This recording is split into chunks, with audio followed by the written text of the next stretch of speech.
दोस्तों चलिए आज की वीडियो शुरू करते हैं। दोस्तों वीडियो शुरू करने से पहले मैं आपको एक बात बता दूं कि आपने अभी तक हमारे इस चैनल को सब्सक्राइब नहीं किया हो तो नीचे पर आपको ग्रीन बटन में सब्सक्राइब करके लिखा रहा होगा, इसके ऊपर क्लिक कर लीजिए और साइड में नोटिफिकेशन बेल भी आएगा, उसको भी क्लिक कर लें ताकि आपको मिल सके हमारे अगले वीडियो की नोटिफिकेशन सबसे पहले और आप कुछ नया नया सीख सके। સૌરાષ્ટ્રની એકમાત્ર સ્કૂલ જ્યાં ટ્રસ્ટી તથા સંચાલકો ડોક્ટર, એન્જિનિયર તથા શિક્ષકો છે એવી Kanabar school of science and commerce કાર્યક્ષેત્ર ધોરણ 5 થી 10, 11, 12 સાયન્સ એન્ડ કોમર્સ દીકરાઓ અને દીકરીઓ માટેના ઉજ્જવળ ભવિષ્ય માટે વાલીઓની પહેલી પસંદગી Kanabar school of science and commerce. અહીં છે શ્રેષ્ઠ શિક્ષકો દ્વારા મર્યાદિત સંખ્યામાં વિદ્યાર્થીઓ માટે ભણતર, અલગ અલગ સાયન્સ લેબ, કોમ્પ્યુટર લેબ, દીકરાઓ તથા દીકરીઓ માટે અલગ અલગ હોસ્ટેલ સાથે શુદ્ધ સાત્વિક ભોજનની વ્યવસ્થા, ટ્રાન્સપોર્ટેશનની સુવિધા, જી તેમજ નીટની તૈયારી સ્કૂલમાં જ। તો આથી વિશેષ આપ આપના બાળક માટે શું ઈચ્છો તો આજે જ એડમિશન માટે સંપર્ક કરો। Unit 1 Kanabar school of science and commerce, Khamrod ચોકડી, Junagadh bypass, Junagadh. Unit 2 main post ઓફિસની પાછળ શ્યામ વિદ્યાલય, સરકારી ગોડાઉન પાસે, ગાંધીગ્રામ, જુનાગઢ। નમસ્તે વિદ્યાર્થી મિત્રો, આજે આપણે વધુ એક નવા ચેપ્ટર તરફ જઈએ। પાઠનું નામ છે સંતુલન। સમજવાની દ્રષ્ટિએ એકદમ મસ્ત મજાનું આ ચેપ્ટર થોડું મોટું છે, પરંતુ ઘણું બધું ગવર્મેન્ટે આમાંથી બહાર કાઢી નાખેલું છે, જે 12મા ધોરણ માટે ઉપયોગી હતું ને એવું કે આગળ અભ્યાસમાં ઓછું ઉપયોગી છે, એવી ઘણી બધી વસ્તુ બહાર કાઢેલી છે। પહેલાં તો પાઠના નામ પ્રમાણે સમજવાનો પ્રયત્ન કરીએ। સંતુલન એટલે શું? સંતુલન એટલે કે ઇક્વેલેબલ સ્થિતિ, ખાસ કરીને પ્રક્રિયાઓમાં જોવા છે। કેમાં જોવાનું છે આપણે? તો કે ભાઈ પ્રક્રિયામાં, કે ભાઈ પ્રક્રિયકો અને નિબંધની સાંદ્રતાઓ વચ્ચે સંતુલન કઈ રીતે આપણે સ્થાપવું, એનો ખ્યાલ હોય તો પ્રક્રિયા કઈ રીતે પૂરી કરવી એની પૂરેપૂરી સમજ આપણને લોકોને। આના માટે ભૌતિક સંતુલનનો અભ્યાસ કરવાનો હોય તો પ્રવાહી અને વાયુ વચ્ચેના સંતુલનનો અભ્યાસ કરવાનો બધી વસ્તુ આવતી, પરંતુ આ બધા મુદ્દા ગવર્મેન્ટે શું કર્યા તો કે આ વખતે કાઢી નાખ્યા છે, વધારે અગત્ય તેની આપી નથી। આપણે ડાયરેક્ટ સીધો અભ્યાસ કરવાનો ક્યાંથી શરૂ થાય તો કે ભાઈ રાસાયણિક સંતુલનના નિયમથી। કારણ કે ભાઈ રાસાયણિક સંતુલનનો નિયમ અને સંતુલન અચળાંક, રાસાયણિક સંતુલનનો નિયમ અને સંતુલન અચળાંક, આ પોઈન્ટથી આપણે અભ્યાસ કરવાનો છે। ચોપડી મુજબ તમે લાંબુ વિચારશો તો આ પોઈન્ટ આપણને ખૂબ જ અઘરો લાગશે, પણ જો તમે તમારી સેન્સનો ઉપયોગ કરી સહેલાઈથી ભણશો તો આના જેવો સહેલો પોઈન્ટ કે નથી। હું બંને રીતે તમને સમજાવીશ, પણ આપણે સહેલામાં સહેલી રીતે આના માટે પસંદ કરશું। આ નિયમની શોધ નોર્વેના 2 વૈજ્ઞાનિક, આ નિયમની શોધ નોર્વેના, આ નિયમ નોર્વેના ગુલબર્ગ અને વાગે આપ્યો। આ નિયમ કોણે શોધ્યો તો કે નોર્વેના ગુલબર્ગ અને વાગે આપ્યો। ગુલબર્ગ અને વાગ નામના 2 વૈજ્ઞાનિકે આ નિયમ આપ્યો। કેવો તો કે ભાઈ રાસાયણિક સંતુલનનો નિયમ આપ્યો। નિયમ ચોપડીમાં જે રીતે આપેલો છે એને બદલે મેં મારી રીતે મોડિફાઈ કરી અને વધુ સહેલો બનાવવાનો પ્રયત્ન કર્યો છે। આ રીતે લખશો તો તમારો નિયમ ખોટો પડે નહીં, બરાબર છે? કારણ કે નિયમ ચોપડીમાં આપ્યો હોય તમે થોડું લાંબુ અને સમજવું અઘરું પડે એવું છે, એને મેં મારી ભાષામાં અને એકદમ સહેલાઈથી તમને સમજાઈ જાય એ રીતે આપવાનો પ્રયત્ન કર્યો છે। આપેલ તાપમાને યાદ રાખજો, આપેલા તાપમાને, તમને જે તાપમાન આપ્યું હોય એ તાપમાને, એને કયું તાપમાન કહેવાય તો કે ભાઈ આપેલું તાપમાન। આપેલા તાપમાને પ્રક્રિયકો અને નિપજોને, પ્રક્રિયકો યાદ, રાસાયણિક સંતુલન ક્યારે થાય? જ્યારે પ્રક્રિયા ચાલુ થઈ જાય પછી થાય, પ્રક્રિયા ચાલુ થવા પહેલા થાય નહીં, એટલે પ્રક્રિયક અને નિપજ બંને આમાં આવે। આપેલા તાપમાને પ્રક્રિયકો અને નિપજોને સંતુલિત સમીકરણ સ્વરૂપે રજૂ કરી। સંતુલિત સમીકરણ એટલે શું તમને ખ્યાલ છે ને? તો ફરી વાર કહી દેજો, આ Na + Cl2 એમાંથી NaCl તો આને સંતુલિત સમીકરણ કહેવાય નહીં. અહીંયા બગડો મૂકવો પડે, અહીંયા બગડો મૂકવો પડે. આ જે તત્વયોગ, આ બધા આંકડાને ક્યાં આંકડા કહેવાય? તો કે ભાઈ તત્વયોગ મિતીય ગુણાંક. અને શું કહેવાય? તો કે તત્વયોગ મિતીય ગુણાંક. આ બધા આંકડાને ક્યાં આંકડા કહેવાય? તો કે ભાઈ તત્વયોગ મિતીય ગુણાંક. આ સમીકરણને શું કરે? તો કે સંતુલિત કરે. શું કરે? સંતુલિત કરે. એટલે ખાસ કરવું જોઈએ. તો આપેલા તાપમાને પ્રક્રિયકો અને નિપજોને સંતુલિત સમીકરણ સ્વરૂપે રજૂ કરી તેના તત્વયોગ મિતીય ગુણાંક, ખાસ યાદ રાખજો, તેના તત્વયોગ મિતીય ગુણાંક કરી તેના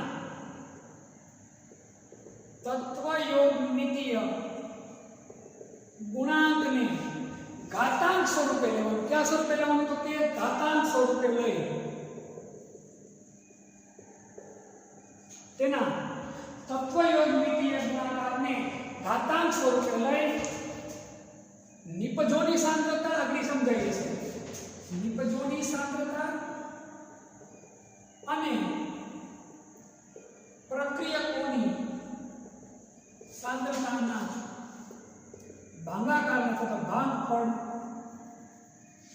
પ્રક્રિયકોની સાંદ્રતાનો ભાગાકાર બોલો અથવા તો શું કહેવાય? તો કે ભાગફળ બોલો. પ્રક્રિયકોની નિપજની સાંદ્રતાને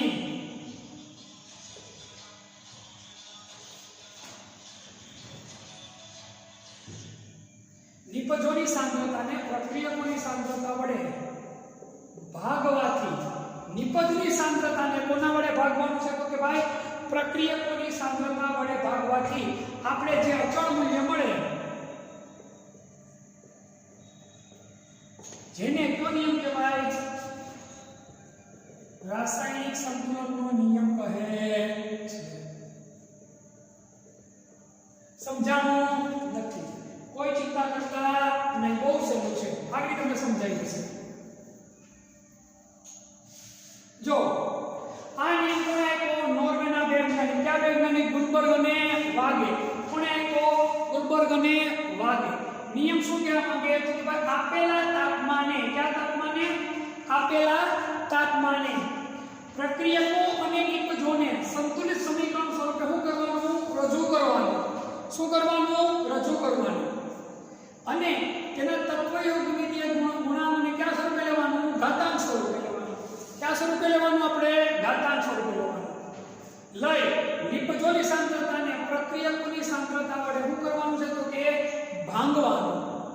નિપજની સાંદ્રતાને પ્રક્રિયકની સાંદ્રતા વડે શું કરવાનું? ભાંગવાનું. ભાંગવાથી જે અચળ મૂલ્ય મળે એને શું કહેવાય? તો કે ભાઈ રાસાયણિક સંતુલનનો નિયમ કહે છે. સમજીએ પહેલા ચોપડી રીતે. એક રાસાયણિક પ્રક્રિયા છે. A વત્તા B વચ્ચે પ્રક્રિયા કરો તમે તો C અને D નિપજ મળે. આ A, આ B, આ C અને આ D આ હું છે ને તત્વયોગમિતીય ગુણાંક. આગળ આપણે મૂકીએ ને 2 મૂકીએ, 3 મૂકીએ, 1 મૂકીએ, જે મૂકીએ. તો આને રાસાયણિક સંતુલનના નિયમ મુજબ કઈ રીતે દર્શાવાય? તો કે Kc એટલે શું? તો કે સંતુલન અચળાંક બરાબર શું થશે? તો કે નિપજ સાંદ્રતાને મોટા કૌંસ વડે દર્શાવવામાં આવે. ખાસ યાદ રાખજો બેટા, સાંદ્રતાને કોના વડે દર્શાવવામાં આવે? મોટા કૌંસ વડે. તો C ના છેદમાં C ની કઈ ઘાત થઈ ગઈ? તો કે C ઘાત. પછી D ની કઈ ઘાત થઈ ગઈ? તો કે D ઘાત. તત્વયોગમિતીય ગુણાંકને ક્યાં સ્વરૂપે લીધા? આપણે ઘાત સ્વરૂપે લીધા. આ બહુ સહેલું થશે. નિપજને ઉપર અને પ્રક્રિયકને ક્યાં મૂકી દેવાના? આપણે નીચે.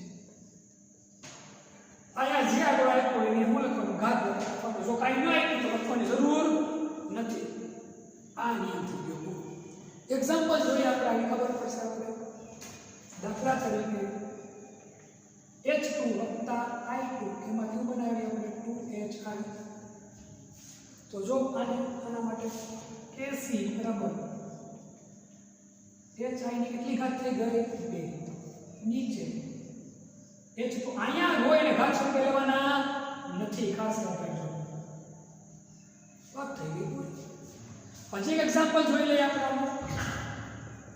N2 વત્તા 3H2 એમાં થયો બન્યો 2NH3. તો જો બેટા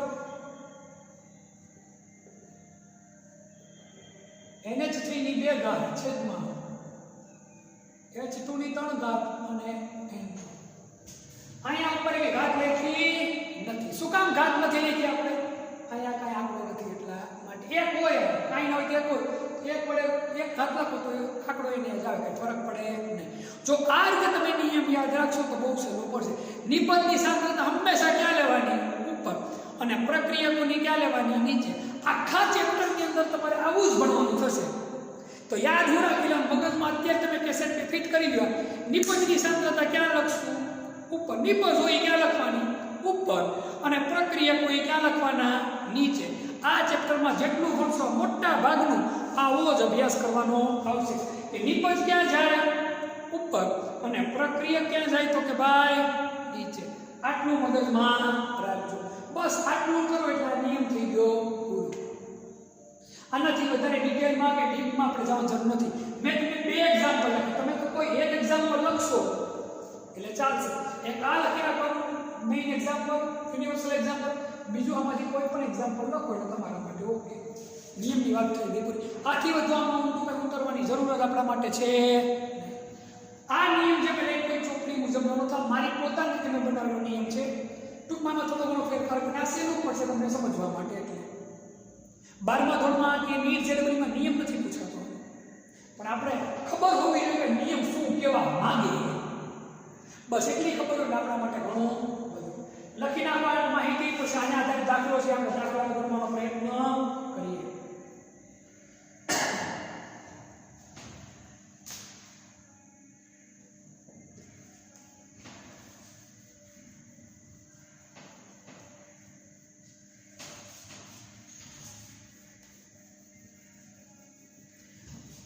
અને આધારિત બે દાખલાઓ આપણે આપ્યા છે, જરા આપણે જોઈ લઈએ.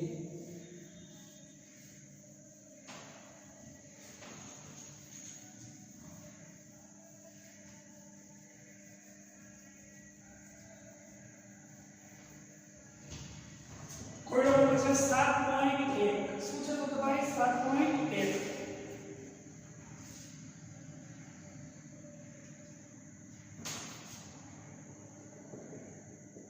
કોઈડો 7.1. રકમ છે આપણને 500 કેલ્વિન તાપમાને સંતુલને. 500 કેલ્વિન તાપમાને સંતુલને N2 અને H2 માંથી એમોનિયાની બનાવટ માટે NH3 ની બનાવટમાં નીચે પ્રમાણેની સાંદ્રતા મળેલ છે. નીચે પ્રમાણેની સાંદ્રતા મળેલ છે. N2 ની સાંદ્રતા આપણે શું આપી?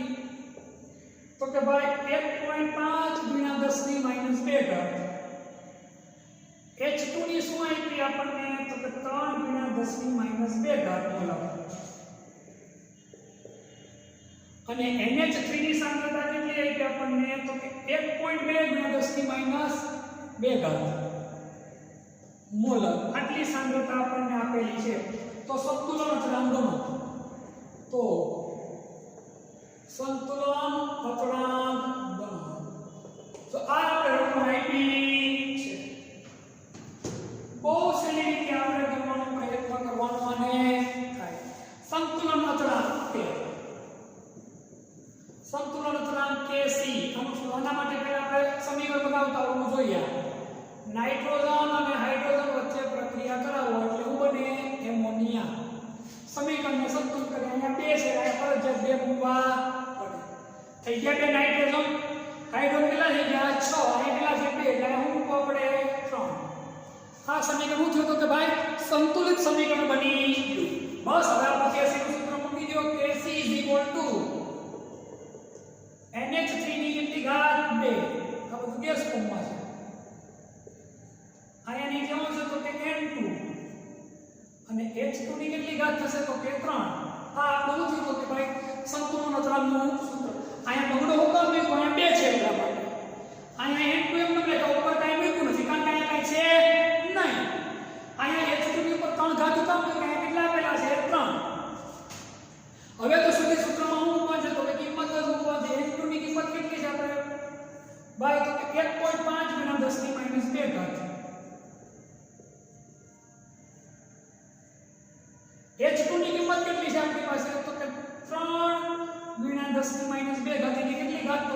3 घात NH ની કિંમત કેટલી છે આપણી પાસે તો કે 1.2 ગુણ્યા 10 ની -2 ઘાત ની કેટલી ઘાત તો કે 2 ઘાત બસ હવે તો કાઈ નહીં સીધું તમારે સાદો ભાગાકાર જ કરવાનો થાય બીજું કઈ કરવાનું થતું નથી 1.2 ગુણ્યા 10 ની -2 ઘાત ગુણ્યા 1.2 ગુણ્યા 10 ની -2 ઘાત બે ઘાત છે એટલે બધી વસ્તુ કેટલી વાર લખી નાખી બે વાર 1.5 ગુણ્યા 10 ની -2 ઘાત 3 ગુણ્યા 10 ની -2 ઘાત 3 ગુણ્યા 10 ની -2 ઘાત 3 ગુણ્યા 10 ની -2 ઘાત કેટલી વાર લખ્યા તો 3 વાર ઉડી ગયા તો 1.2 ગુણ્યા 1.2 છેદમાં 1.5 ગુણ્યા 3 કરી 9 કરી 27 ગુણ્યા 10 ની -4 ઘાત -4 ઘાત ઉપર જાય એટલે કેવી થઈ જાય +4 ઘાત છેદમાં 1.5 ગુણ્યા 27 તમે આ ભાગાકાર તમે લોકો કરો એટલે 0.355 ગુણ્યા 10 ની 3 ઘાત આવે એટલે 3.55 ગુણ્યા 10 ની 2 ઘાત તમારો જવાબ આવી જાય આ છે તમારો સ્ક્રીનશોટ લઈ લો ગુણાકાર તમારી રીતે ગુણાકાર ભાગાકાર તમારે રીતે કરીને એકવાર એકવાર જોઈ લેજો બરાબર આ રીતે તમારે બહુ સહેલાઈથી દાખલા કરવાના આપણે બસ સૂત્ર આપણે આ યાદ રાખો નિપજ ક્યાં ઉપર પ્રક્રિયા ક્યાં નીચે ઘાત કોની લેવાની આગળ આપણે આપ્યા હોય તો બાકી આમાં કઈ નવી બુદ્ધિ આપણે પોતાને લગાડવાની રહેતી જ નથી જોઈ લો સ્ક્રીનશોટ આનો તમે લઈ લો વધુ એક નાનો દાખલો છે તો એના નંબર 7.2 આપણે એ જોઈ લઈએ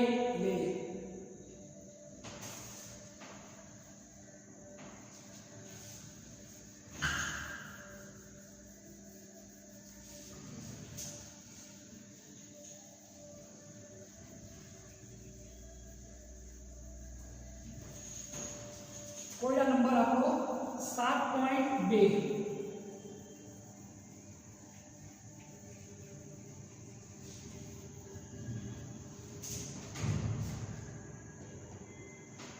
એની રકમ છે સંતુલને એક બંધ પાત્રમાં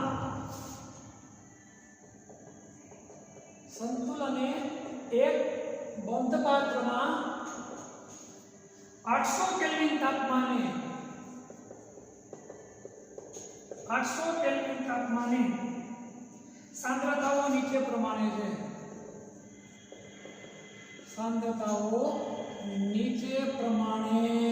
છે N2 બરાબર 3 ગુણ્યા 10 ની -3 ઘાત મોલર O2 બરાબર 4.2 ગુણ્યા 10 ની -3 ઘાત મોલર NO બરાબર 1.8 ગુણ્યા 10 ની -3 ઘાત મોલર છે તો N2 વત્તા O2 માંથી 2NO તને ગેસ ફોર્મ છે માટે Kc કેટલો હશે આ આવું છે તો કે આપણી શું છે બહુ સહેલો દાખલો ડાયરેક્ટ મૂકી દો કે શું સૂત્ર Kc NO નું થઈ ગયું વર્ગ કામ કે કેટલા છે કે રકમમાં છે નીચે N2 અને O2 બસ એ બધું મૂકવા માંડો NO કેટલા છે તો કે 2.8 ગુણ્યા 10 ની -3 ઘાત એટલે કેટલી ઘાત થઈ ગઈ તો કે 2 નીચે 3 ગુણ્યા 10 ની -3 ઘાત 4.2 ગુણ્યા 10 ની -3 ઘાત આ નીચે 2.8 ગુણ્યા 10 ની -3 ઘાત ગુણ્યા 10 ની -3 ઘાત નીચે 3 ગુણ્યા 10 ની -3 ઘાત 4.2 ગુણ્યા 10 ની -3 ઘાત તો 2.8 ગુણ્યા 2.8 28 ગુણ્યા 28 કરો અને 30 ગુણ્યા 42 કરો તો જવાબ આછો પડે આ તમે ભાગાકાર કરો એટલે તમારો જવાબ વાસ્તવમાં આવે 0.622 આવે આ તમારો જવાબ થાય. એકદમ સહેલો દાખલો બને. આ રીતના એકદમ સહેલા દાખલા હોય જ રાખજો. લ્યો સ્ક્રીનશોટ આપણે તમને વધુ આપણે આગળ વધીએ સમાન સંતુલનમાં. નવો પોઈન્ટ જોઈએ આપણે. સમાન સંતુલન. સંતુલન ખરું પણ સમાન સંતુલન.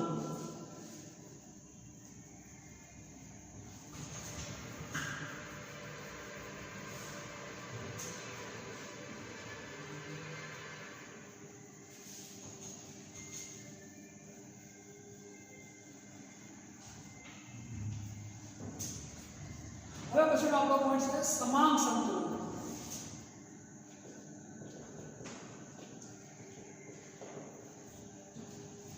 સમાન સંતુલન એટલે શું? સંતુલન કરું ને પાછું આમાં સમાન શબ્દ આવ્યો એટલે શું? તો કે પ્રક્રિયકો નિપજો બંનેની અવસ્થા એક સરખી હોય અને જો પ્રક્રિયા સંતુલનમાં હોય તો કયું સંતુલન કહેવાય? સમાન સંતુલન. ખાસ યાદ રાખજો. પ્રક્રિયકો અને નિપજોની અવસ્થા સમાન હોય અને પ્રક્રિયા સંતુલનમાં હોય તો તેને શું કહેવાય? સમાન સંતુલન તરીકે ઓળખવામાં આવે છે. પ્રક્રિયા પર નિપજોની અવસ્થા સમાન હોય એટલે એનો અર્થ કાં બધાય ક્યાં શબ્દ હોવો જોઈએ? ઘન અથવા બધાય ક્યાં હોવો જોઈએ? પ્રવાહી અથવા બધા જ ક્યાં હોવા જોઈએ? વાયુ અથવા તો બધા જ ક્યાં હોવા જોઈએ? તો કે ભાઈ એકવાસ આઈ બધાય જેટલા પ્રક્રિયાઓ જેટલા બધાય એક સરખી જ અવસ્થા હોય તો સમાન સંતુલન કહેવાય. બાકી કહેવાય નહીં. દાખલા તરીકે એક્ઝામ્પલ આપો. N2 ગેસ, હાઇડ્રોજન ગેસ, એમાંથી શું બને? એમોનિયા. તો આ કયું સંતુલન કહેવાય? સમાન સંતુલન. કયું સંતુલન કહેવાય? કારણ કે જેટલા પ્રક્રિયકો નિપજો છે બધાની અવસ્થા કેવી છે? ગેસ તો વાયુ સ્વરૂપ છે એટલા માટે. વધુ એક્ઝામ્પલ આનું જોઈએ આપણે. CH3 COO CH3 acetone. Sorry acetone CH3 CO CH3 CH3 COO CH3 plus H2O. આ કયા સ્વરૂપે? તો કે લિક્વિડ સ્વરૂપે. CH3 COOH વત્તા CH3OH ચારેયની અવસ્થા કેવી થઈ ગઈ? લિક્વિડ સ્વરૂપ. કઈ સ્વરૂપે થઈ ગઈ? તો કે ભાઈ લિક્વિડ સ્વરૂપે ચારેયની અવસ્થા થઈ ગઈ.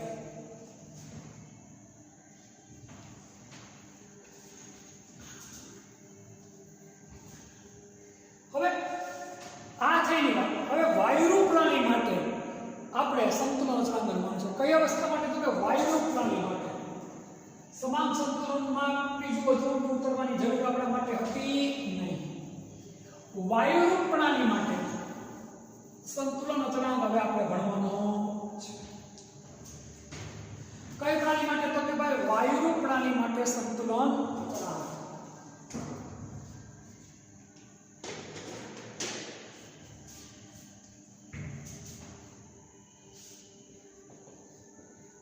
વાયુરૂપ પ્રણાલી માટે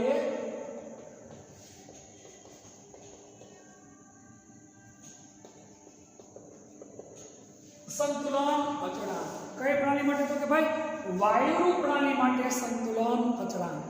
હવે વાયુની વાત કરીએ તો વાયુમાં સૌથી વધારે અસર કોની થાય? તો કે દબાણની. કોની? દબાણની.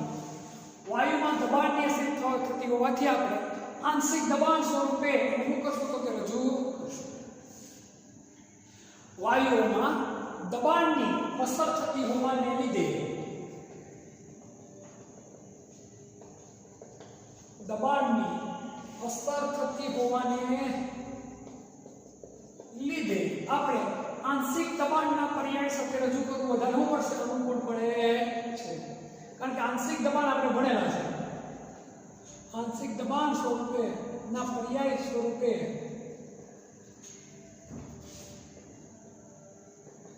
રજૂ કરવું અનુકૂળ પડે. કઈ રીતે પડે સમજીએ આપણે. આપણું આદર્શ વાયુ સમીકરણ શું છે? PV બરાબર nRT. P ને કરતા બનાવો nRT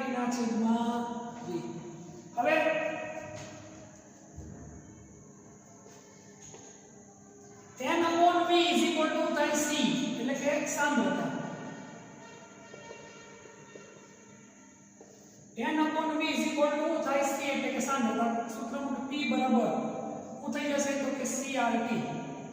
આપણે સાંદ્રતા કરી જોવાની છે વાયુ કોની વાયુ તો p is equal to સાંદ્રતાની સંજ્ઞા શું છે તો મોટો કૌંસ c ઉપરાંત બીજું છે તો કે મોટો કૌંસ પણ છે વાયુ RT.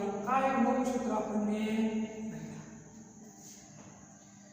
આ સાંદ્રતાની સંજ્ઞા અંદર ઓળખેલો છે આપણે વાયુ હુકામ વાયુ પ્રણાલીની વાત કરીએ આપણે તો કે ભાઈ વાયુરૂપ પ્રણાલીની વાત કરીએ કોની વાત કરીએ આપણે લોકો વાયુરૂપ પ્રણાલીની વાત કરીએ એટલા ક્લિયર.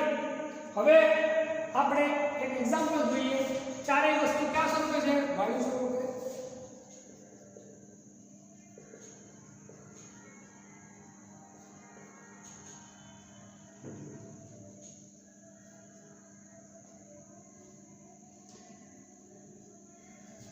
ચારે વસ્તુ ક્યાં સ્વરૂપે છે વાયુ સ્વરૂપે. સંતુલનનું સૂત્ર મૂકીએ આપણે Kc is equal to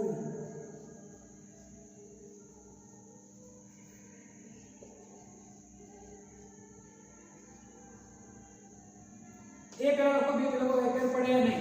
યાદ રાખજો બધી વસ્તુ ક્યાં સ્વરૂપે છે તો કે વાયુ સ્વરૂપે છે. હવે આપણે Kc ને બદલે આપણે Kp રાખીએ અચળ દબાણ રાખીએ તો આને તમે બે રીતે લખી શકો. એક આમ P C ની C અહીંયા હું મૂકી દેવાનો તો કે P પછી તમે સાંદ્રતા લખો ન લખો બહુ ફેર પડે નહીં. કૌંસ લખો કે મોટો કૌંસ તમે ન બનાવ્યો હોય ને આ કૌંસ તો પણ ચાલે આપણે લખશું કૌંસ.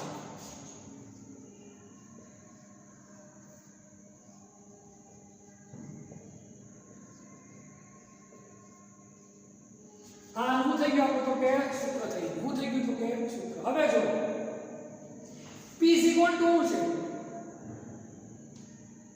છોકરીએ કાઢમાં આવ્યું હું મૂકી દેવાનું તો કે RT મૂકી દેવાનું RT મૂકી દેવાનું સૂત્રમાં Kp is equal to અહીં વાયુ કયો છે તો કે C કયો છે C into RT.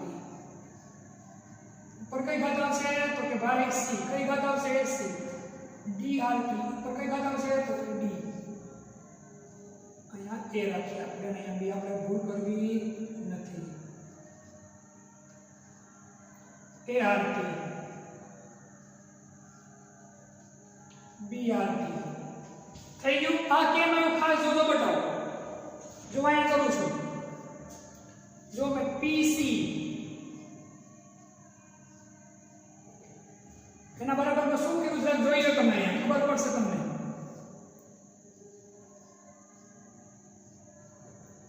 તો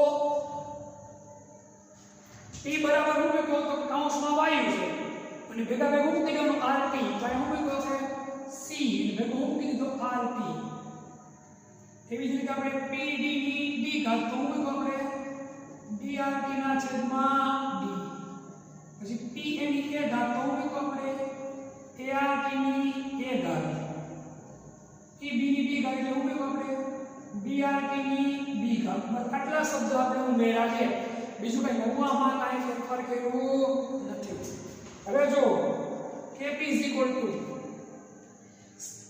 બેમાં કોમનમાં શું નીકળશે તો કે RT C ની C ઘાત ઇન્ટુ RT ની કઈ ઘાત આવશે C વત્તા D.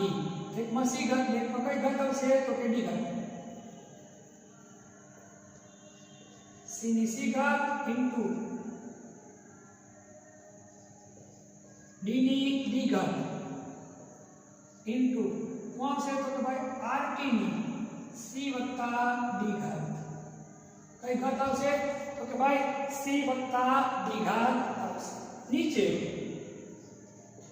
A ની A ઘાત ઇન્ટુ B ની B ઘાત ઇન્ટુ RT ની કઈ ઘાત આવશે તો કે A વત્તા B ઘાત.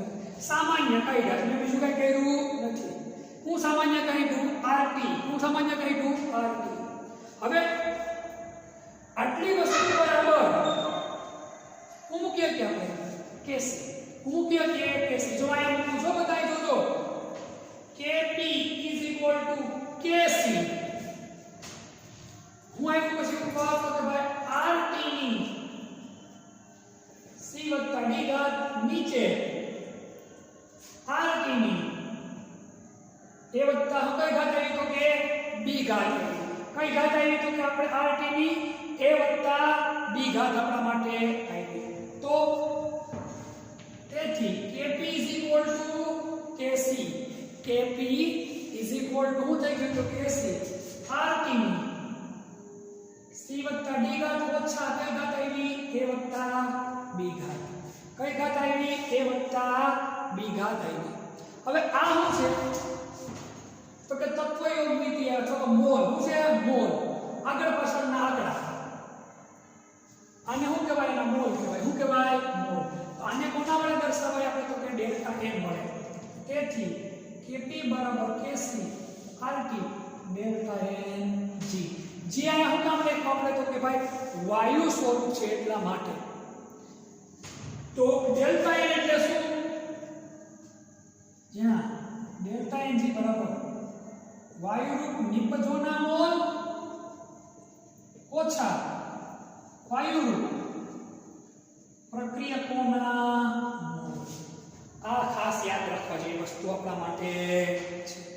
આ આપણા માટે સૌથી કામની અને અગત્યની વસ્તુ છે. હવે જો ડેલ્ટા n બરાબર કેટલા હોય? 0. કેવા હોય? 0. તો Kp બરાબર શું થઈ જાય? Kc. શું થઈ જાય? Kc. જો ડેલ્ટા n નું મૂલ્ય 0 કરતા કેવું હોય? નાનું. જો ડેલ્ટા n નું મૂલ્ય 0 કરતા કેવું હોય? નાનું. તો Kp કરતા કોણ મોટા? તો કે Kc. કોણ મોટા? Kc. જો ડેલ્ટા n નું મૂલ્ય 0 કરતા કેવું? તો કે મોટું. તો Kp નું મૂલ્ય કોના કરતા મોટું? Kc કરતા. આ વસ્તુ આપણે યાદ રહેવી. ફરીવાર આખા પોઈન્ટ તમને સમજાવું. બહુ સરળ પોઈન્ટ છે, મગજ જરા દોડાવવાનો જ નથી આપણામાં. વાયુરૂપ પ્રાણી માટે સંતુલન અચળાંક. વાયુરૂપ પ્રાણી પર કોની વધારે અસર થાય તો કે દબાણની. એટલે કે દબાણના સંદર્ભમાં જ આપણે આને ગણશું. આદર્શ વાયુ સમીકરણ છે Pv બરાબર nRT. P ને કરતા કરો તો nRT ના છેદમાં n/v એટલે શું થાય? સાંદ્રતા C. સૂત્ર મૂકી દીધું આપણે P = CRT. સાંદ્રતા એટલે કોની સાંદ્રતા ગણવાની છે? વાયુ. એટલે છગડિયા મોટા કૌંસમાં શું લઈ લીધું આપણે? બસ અહીં આપણું કામ થઈ ગયું એટલે પૂરું. હવે અહીંથી આપણે અહીંયા જઈએ. આપણે એક સમીકરણ લીધું A B B C C D. બધાયમાં શું રાખ્યું આપણે? સમાન સંતુલન ગણીને બધાયની ના શું કહેવાય કે અવસ્થા બધાની કેવી રાખી તો કે વાયુ સ્વરૂપ. કારણ કે વાયુનું જ ભણીએ એટલા માટે. સૂત્ર Kc નું કીધું, નિપજના છેદમાં શું કીધું? પ્રક્રિયા કઈ ભૂલ જ થઈ નથી. હવે Kc ને બદલે આપણે શું લઈએ? Kp. Kp લ્યો એટલે તમે આ છગડીયો કૌંસ રાખો નહીં તો પણ ચાલે. અને રાખો તોય કઈ નુકસાની નથી. આ છગડીયો કૌંસ હોય મોટો કૌંસ રાખો કે ન રાખો નુકસાની નથી. હું મૂકી દઉં P. P એટલે હું અચળ દબાણ એટલે P મૂકો આપણે બધી બાજુ. ચારે જગ્યા પર P મૂકી દીધો, બીજો કાંઈ ફેર પડ્યો. હવે આપણે P ની કિંમત હું મૂકી તો કે CRT. અથવા તો વાયુ છે, વાયુ ભેગા શબ્દ P ને બદલે હું શબ્દ ઉમેરી દેવાનો છે આપણે? RT. બીજું કઈ નવું કર્યું નથી. P કઈ ભેટ હું મૂકી દીધો RT બધાયમાં. P ની જગ્યા પર આપણે શું મૂક્યો? RT. નવો કોઈ પ્રકારનો કોઈ ફેરફાર કર્યો નથી. મૂકી દીધો બધાયમાં RT આપણે. હવે આ મુકાઈ ગયા પછી આપણે સામાન્ય કાઢી RT. તો બેમાં સામાન્ય તો C ની C ઘાત * D ની D ઘાત * RT ની કેટલી ઘાત થાય? C ઘાત પણ થાય D ઘાત. આધાર સમાન હોય તો ઘાત નું થાય સરવાળો. નીચે આ રીતે A ની A ઘાત B ની B ઘાત અને RT ની કઈ ઘાત થઈ ગઈ? A અને B. હવે આ આટલા બરાબર તો શું થાય? સંતુલન અચળાંક Kc. આ કિંમત ન મૂકી દીધી આપણે. હવે છેદમાં ઘાત ઉપર જાય તો ઘાત કેવું થાય? બાદબાકી કરી આપણે તો કે RT. આ ઘાત છે શું છે તો કે તત્વયોગમિતિ મોલ છે. એટલે એને આપણે કોના વડે લખી ડેલ્ટા n G વડે લખી. ગેસ નું જ મહત્વ જોવાનું છે આપણે. ત્યાં ડેલ્ટા n શું છે? વાયુ સ્વરૂપની બાજુના મોલ ઓછા વાયુ પ્રક્રિયકોના મોલ. નિપજના મોલ ઓછા પ્રક્રિયકના મોલ. આ આપણું અગત્યનું શું થઈ ગયું કે ભાઈ સૂત્ર. હવે બુદ્ધિ વાપરવાની છે. આની કિંમત 0 હોય તો Kp બરાબર શું થાય? Kc. આનું મૂલ્ય 1 કરતા નાનું 0 કરતા કેવું હોય તો કે નાનું હોય તો Kp નું મૂલ્ય Kc કરતા કેવું થાય તો કે નાનું. જો આનું મૂલ્ય 0 કરતા મોટું હોય તો કેપીનું મૂલ્ય કે સી કરતા કેવું થાય મોટું. આ ટ્રીક છે આપણે આવડવી જોઈએ, ખાસ અગત્યની વસ્તુ છે. લીડ સેરેમની માટે આપણને વધારે કામ ન છે એટલે આની પર વધારે ફોકસ કરવાનું છે. એકદમ સહેલો પોઈન્ટ છે, શાંતિથી એક બે વાર વિડીયો જોજો એટલે તમને તરત જ આવડી જાય પોઈન્ટ છે. બસ આજે આપણે એટલું જ રાખીએ, વધુ વિશેષમાં આપણે નેક્સ્ટ લેક્ચરમાં અભ્યાસ